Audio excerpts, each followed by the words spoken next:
Welcome to MMA Live TV, and today we've got an exciting video where we will preview and go through the top 3 UFC fighters to look forward to in 2021. And before we begin, please give us a thumbs up, subscribe to the channel, and leave some comments below. We want to get this debate starting. Who are the top 3 fighters that you're looking forward to in terms of the UFC this year? And starting off at number 3, the notorious Conor McGregor.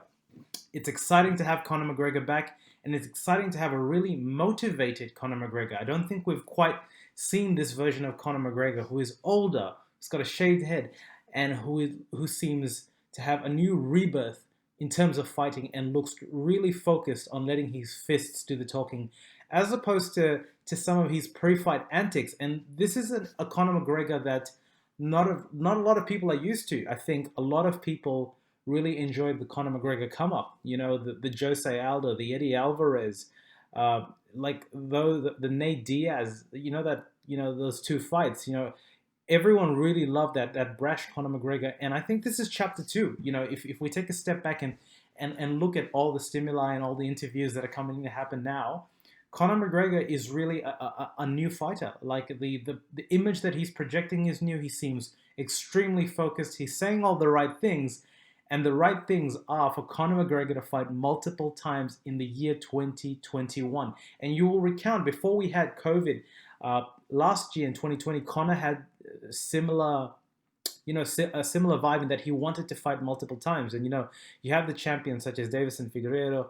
You had Israel Adesanya, who last year were quite active. They fought multiple times. And my mind, would it not be an amazing thing to have Conor McGregor replicate that? Because the UFC, the fight community, is always buzzing when there's a Conor McGregor show in town. And what's to say in terms of his fight against Dustin Poirier that's going to happen really soon? I mean, we're all counting down. If you already haven't seen, I've got a fight preview and a trailer reaction there, so please check out some of my videos and leave us some feedback and comments over there. But look, this is an interesting fight as far as I'm concerned. It's a brand new blank slate, even though they're fought, and it'll be interesting to see how Conor really adjusts to what is really a revamped Dustin Poirier, and not looking past Poirier, but assuming he plays through, and even if he doesn't win against Poirier, there's just so many fights in the UFC that you can do with a Conor McGregor, and a motivated Conor McGregor at that. I mean, there's obviously the Khabib fight that a lot of people want to see, myself included. I think, upon reflection and just looking at how Khabib absolutely dominated Justin Gaethje, I think there's a much more of an appreciation of the Conor McGregor fight, and how,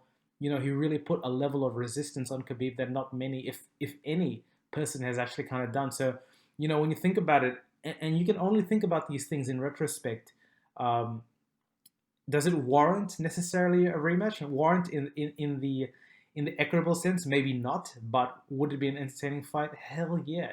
And you know what would be even more entertaining? Seeing the press conferences and all that, because he seems a very changed man, but I just don't think Khabib has necessarily changed his feelings towards Conor. It'll be interesting. Can he make a push towards a lightweight title? I mean, we've got Michael Chandler, we've got Dan Hooker, who are actually fighting in this card. We've got Ferguson, who's still there. There are names upon names in the lightweight division. And to have Conor McGregor back is just exciting. We need to see more of McGregor in 2021, and he is the number 3 fighter on my list to look out for. The number 2 fighter, let's give a bit of a drum roll, is Jon Bones Jones. And my, did he not have an interesting... Jon Jones, the Reclamation project has been very interesting, and, taking into account his extracurricular stuff and the really close fight that he had against Dominic Reyes. Crossroads, it's definitely not the word, because Jon Jones, there needs to be respect in his name, all right? He has achieved, I don't think anyone has achieved, including Khabib, what he has achieved in terms of accolades and the resume of fighters and finishes that he has. So look, he is almost peerless, if not peerless, in that particular regard. So let's just push that away. If anyone wants to debate, you're wrong. You're definitely wrong. Jon is up there in terms of the greatest. Is he the greatest moral citizen? That's definitely a debate. We can go back and forth on that one. So that's that. Look, in terms of Jon Jones, he has obviously, left his light heavyweight days behind. And what's really interesting is heavyweight John. He spent a lot of time preparing for heavyweight, and the heavyweight division is stacked. Is not maybe the word, but there are a lot of challenges for John there. And I think the interesting thing is there's no clear path. John's resume is so good that he warrants to be knocking on the door of a championship straight away. I mean, is he the biggest heavyweight? He's not going to be the biggest heavyweight, but he's going to have the speed advantage. He's definitely going to have the diversity of attack advantage. So you would say, just based on his proven resume and track record, that surely he'll have some level of success there. So if you're the UFC, how do you play this out? Stipe Miocic fights once a year, if at all. And his fight against Daniel Cormier, while he didn't necessarily sustain a lot of damage, there is this lag in terms of getting Stipe to fight, and it, by all accounts, it appears that Stipe versus Francis is a thing. It's definitely going to happen. So look, if that's the fight that's meant to happen, albeit, but does John wait for potentially his first fight to be the title? Because if that's happening in March, April, May, or within those 3 months, then you're looking at a back end. You're looking at Jon Jones effectively fighting one fight a year. Which, does he want to do that? I mean, financially, maybe he can afford to do that, but does Jon not want to be active? And I think, in between the narratives of how does Jon look as a heavyweight? What sort of game plan are we going to see as Jon as a heavyweight? What sort of fighting style are we going to see? There's the other narrative to when does he fight? Like, surely he gets a tune-up fight. Curtis Blades, like, give him Curtis Blades. Blades, if he beats his next opponent, he's not necessarily who's he going to fight? He can only fight if the winner of Francis and Stipe is Stipe, right? Like, then you say you have a fight there, but Francis has terminated him every time they've fought, so he's waiting on a fight. So why let him wait? It's a good enough fight. They're both wrestlers, Jon and Curtis. Put them there. Like, when is this going to happen? And there's so many narratives and so many ways that you can play. What does heavyweight Jon look like? Is Jon all good in the grill? Is he good up in the breadbasket? There's so many questions, and it just makes him such an intriguing addition to the heavyweight division. And just to see how he as a personality evolves, and what version of Jon are we going to get, when we eventually see him behind the mic, behind the camera to promote, his redemption story. It's going to be amazing. Look, that's the number 2 fighter. And now we're up to the third and final. The number 1 fighter to look forward to, in my opinion, for 2021 is, let's give drum roll there, Israel Stylebender Adesanya. Israel Adesanya is just a character. He is the next biggest thing. And look, there are a lot of stars in the UFC that are burning bright. Davison Figueiredo is burning bright. Sean O'Malley looks good. Like, there's just a lot of new talent that is coming in the UFC. But mate, like, when you think about the trajectory and the track record, Izzy is a sure thing. He is undefeated, and like, all you've got to look at is how he bounces back from adversary. And his adversary is an undefeated fighter. His fight against Yoel Romero was a snowfest, absolutely.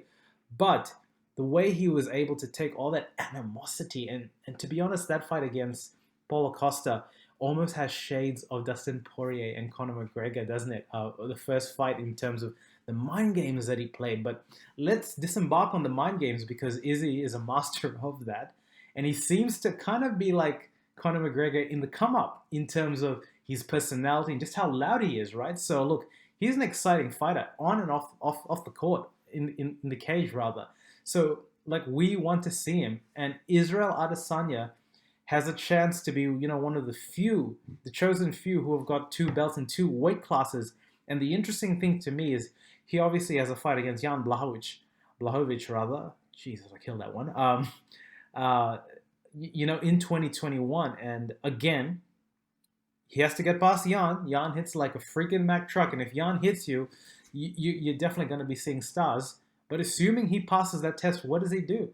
Does he go back? Like, we know that the UFC are not necessarily going to have given a champion to hold two belts simultaneously. They've never done it. So he's going to have to vacate.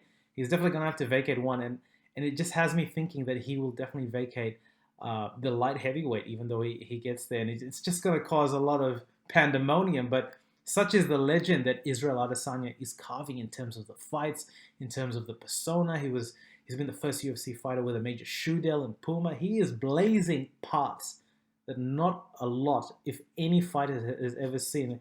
And he's got the gravitas, as a marketable commodity to be able to take UFC and MMA into the way mainstream, because we're there. The UFC is mainstream. Mixed martial arts is definitely getting there, but he's a Conor McGregor. He's a Conor McGregor 2.0. There's definitely similarities there, and he has an entertaining fight style that lends itself to both elements. A lot of boxes are ticked when you think about Israel Adesanya. But really, where this thing gets really interesting is assuming he passes the test that is Jan. And the thing is, even if you play devil's advocate and assume he loses to Jan, he goes back to middleweight, and there's fights there, right?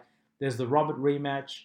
There's fights there. There is a good stable of fighters within the middleweight to allow Izzy to do his thing. But really, the real advantage here is, let's play through assuming he fights Jan.